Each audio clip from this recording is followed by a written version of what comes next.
Hi friends, video అయితే అస్సలు skip చేయకండి. వీడియోలో చాలా మంచి ఇన్ఫర్మేషన్ ఉంది. ఎవరైనా సరే శ్రీశైలం వెళ్ళే వాళ్ళకి చాలా యూజ్ అవుతుందండి.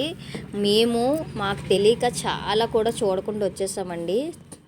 అందుకే ఒకవేళ ఎవరైనా వెళ్తే తెలుస్తుందని చెప్పి నేను ఈ వీడియో అయితే పెడుతున్నాను. ఇది ఏంటి చెప్పాను కదా ఆల్రెడీ ముందు వీడియోస్లోని, మేమైతే వారాహి అమ్మవారి టెంపుల్కి వెళ్ళామని. ఇది అక్కడికి వెళ్తున్నదేనండి. సేవా సాధన దగ్గర నుంచి స్ట్రైట్గా వచ్చి రైట్ సైడ్ ఒక టోల్ గేట్ లాంటిది ఉంటుంది. ఆ గేట్ లోపల నుంచి కిందకి డౌన్కి వస్తే మనకి వారాహి అమ్మవారి టెంపుల్ వస్తుందండి. అక్కడికి వచ్చాక కిందకి దిగాలన్నమాట. కిందకి దిగితే ఇలాగా చూసారా, మెట్లు అవి ఉంటాయి. కొండపై నుంచి అలాగా వాటర్ వస్తూనే ఉంటుందండి. చూడండి, నీళ్ళు అలా పారుతూనే ఉంటుంది. ఎందుకంటే ఇదే గంగమ్మ తల్లి ఉండే స్థానం అంటండి. అక్కడ గంగమ్మ తల్లి అక్కడే ఉంటారంట. అది కూడా మీకు చూపిస్తాను. గృహలోపలలాగా ఉంటుంది. చూస్తున్నారు కదా, ఇక్కడ ఆ కింద చిన్న గృహలాగా ఉన్నది చూసారు. ఆ గృహ కిందనే ఉన్నారండి అమ్మవారు అయితే. వారాహి అమ్మవారు, గంగమ్మ తల్లి, అంకాలమ్మ, ముగ్గురు అమ్మవార్లు కూడా చూస్తున్నారు కదా. అలాగా ఆ రాయి ఏదైతే ఉందో దాని లోపలికి వెళ్ళి చూడాలి, కిందకి వెళ్ళాలి. అయితే ఈవిడ అంకాలమ్మ, ఈ చివరున్నవారు వారాహి అమ్మవారు, మధ్యలో అయితే గంగమ్మ తల్లి ఉంటుందండి. గంగమ్మ తల్లి దగ్గర అలా నీరు పారుతూనే ఉంది. చిన్న గృహలా ఉంది లోపలికి. ఆ గృహలోంచి ఎక్కడి నుంచి వాటర్ వస్తుందో తెలీదు. వాటర్ అయితే వస్తూనే ఉందండి. ఇక్కడే వినాయకుడు ఉన్నాడు, అలాగే సుబ్రహ్మణ్య స్వామి ఉన్నాడు, శివలింగం ఉంది, నంది ఉన్నాడు. అన్నీ కూడా ఇక్కడ ఉన్నాయండి. ప్రతి ఒక్కరిని కూడా దర్శించుకోవచ్చు ఇక్కడ. మా వాళ్ళైతే అది ఇంకొకటి ఏంటో తెలుసా, మీకు చెప్తాను వీడియోలోని. ఇక్కడ చూడండి, ఈవిడ అంకాలమ్మవారు అనమాట.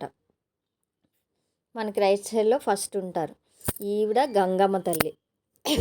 ఈవిడ బ్యాక్ సైడు అలా వాటర్ కారుతూనే ఉంటుంది. ఈవిడ వారాహి అమ్మవారు అనమాట. ముగ్గురు లైన్గా ఉంటారు. వారాహి అమ్మవారు, గంగమ్మ తల్లి, అలాగే అంకాలమ్మ. వీళ్ళు ముగ్గురు కూడా ఒకే దగ్గర ఉంటారనమాట. మీకు గంగమ్మ తల్లి బ్యాక్ సైడు వాటర్ కూడా చూపిస్తాను, ఎలా వాటర్ వస్తుంది ఏంటనేది. అది ఎక్కడ కూడా నాకైతే కనిపించలేదు ఎలా వస్తుంది అనేది. చూడండి, ఆ లోపలికి వెనక అట్లా గృహలాగా ఉంది. ఆ గృహలో నుంచే వాటర్ అయితే వస్తుంది. ఈయన చెప్తున్నారు గంగమ్మ తల్లి ఇక్కడ ఉండేదని చెప్పి. మాకు కూడా తెలియదు కదా, ఆయన ఎక్స్ప్లెయిన్ చేశారనమాట. చూస్తున్నారు కదా, మా ఫ్రెండ్స్ అందరమేని 14 మందికి, మిగతా వాళ్ళు ఎవరు రాలేదు. మేము ఒక 5గురం అయితే వచ్చాము. వచ్చి ఆ శివయ్యకి అభిషేకం అది చేసుకున్నామండి. ఆ శివయ్యకి అభిషేకం చేయడానికి అక్కడే వాటర్ వస్తూ ఉంటుందండి. ఆ పక్కన చూడండి బకెట్ పెట్టారు కదా, ఆ బకెట్లో అలా వాటర్ వస్తూనే ఉంటుంది. కొండల లోపల నుంచి వచ్చిన వాటర్ అనమాట. అక్కడే నీళ్ళు పట్టుకొని మనం శివుడికి అభిషేకం అయితే చేసుకోవచ్చు. చూస్తున్నారు కదా, మా వాళ్ళందరూ కూడా అభిషేకం అయితే చేసుకున్నారు. ఆ అమ్మవారిని దర్శించుకొని. చాలామందికి తెలియదండి బాబు, ఇక్కడ వారాహి అమ్మవారు మేము వెళ్ళిన 5 రోజులకి మాకు తెలిసింది. పక్కనే మళ్ళీ రూమ్స్ పక్కనే ఉన్నాయి, కానీ తెలియదు అనమాట. ప్రత్యేకించి నేను వీడియోలో ఎందుకు చెప్తున్నానంటే ఎందుకే చెప్తున్నానండి. శ్రీశైలం వెళ్ళిన వాళ్ళు ఎవరికైనా తెలియదు అనుకున్న వాళ్ళకి యూజ్ అవుతుందని చెప్పి నేను చెప్తున్నాను. ఇగో చూస్తున్నారు కదా, నీళ్ళైతే ఎక్కడి నుంచి వస్తున్నాయో తెలీదు. ఆ లోపలికంతా గృహలా ఉందన్నమాట.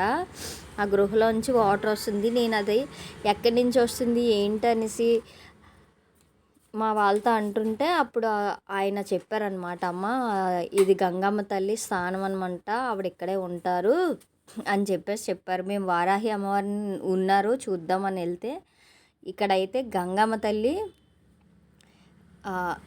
ఉన్న స్థలం అంటండి అది. నాకు సరిగా చెప్పడం రావట్లేదు, ఆయన అయితే చాలా బాగా చెప్పారు. చూస్తున్నారు కదా, ఇదైతే సుబ్రహ్మణ్య స్వామి, అటు సైడ్ అయితే వినాయకుడు ఉన్నారు, మధ్యలో శివుడు, వారాహి అమ్మవారు, అంకాలమ్మ తల్లి, గంగమ్మ తల్లి 3 విగ్రహాలు ఉంటాయి. మేము వెళ్ళిన రోజు